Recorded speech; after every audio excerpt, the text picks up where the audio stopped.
आजरा नगरपंचायतीकडे रस्ता हस्तांतरित करण्याची नागरिकांची मागणी. देखभाल आणि विकास कामांना सार्वजनिक बांधकाम विभागामुळे विलंब होत असल्याचा आरोप. नगरपंचायतीकडे हस्तांतरण झाल्यास नागरी सुविधा अधिक प्रभावीपणे उपलब्ध होणार. आजरा नगरपंचायत हद्दीतील मलिक बुरुड यांच्या समोरील पुरोहित बेकरी ते सीडी फार्म दरम्यानचा सार्वजनिक बांधकाम विभागाच्या अखत्यारीतील रस्ता नगरपंचायत आजरा यांच्या ताब्यात हस्तांतरित करण्यात यावा अशी मागणी नागरिकांनी मुख्याधिकाऱ्यांकडे निवेदनाद्वारे केली आहे.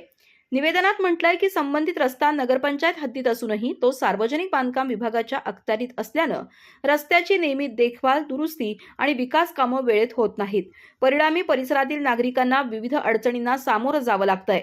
तसंच गटारे, पावसाच्या पाण्याचा निचरा, पदपथ, स्ट्रीट लाईट, पिण्याच्या पाण्याच्या पाईपलाईन, ड्रेनेज आणि केबल टाकणे यासारख्या नागरी सुविधांसाठी प्रत्येक वेळी सार्वजनिक बांधकाम विभागाची परवानगी घ्यावी लागत असल्यानं विकास कामांना विलंब होत असल्याचं निवेदनात नमूद करण्यात आलंय. हा रस्ता नगरपंचायतीकडे हस्तांतरित झाल्यास त्याची नियमित डागडुजी आणि देखभाल तातडीनं करता येईल.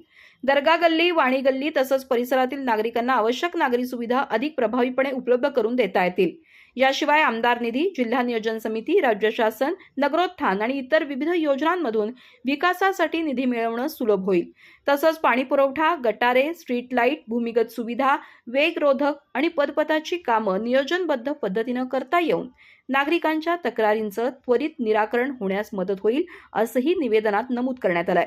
त्यामुळे मलिक बुरुड समोरील पुरोहित बेकरी ते सीडी फार्म दरम्यानचा सार्वजनिक बांधकाम विभागाच्या ताब्यातील रस्ता नगरपंचायत आजरा यांच्या नावे हस्तांतरित करण्यासाठी आवश्यक प्रस्ताव तातडीनं तयार करून संबंधित विभागाकडे पाठवावा आणि हस्तांतरणाची प्रक्रिया लवकर पूर्ण करावी अशी मागणी नागरिकांनी मुख्याधिकाऱ्यांकडे केली आहे. अधिक माहिती आणि ताज्या घडामोडींसाठी आजच आमचे चॅनल सबस्क्राईब करा.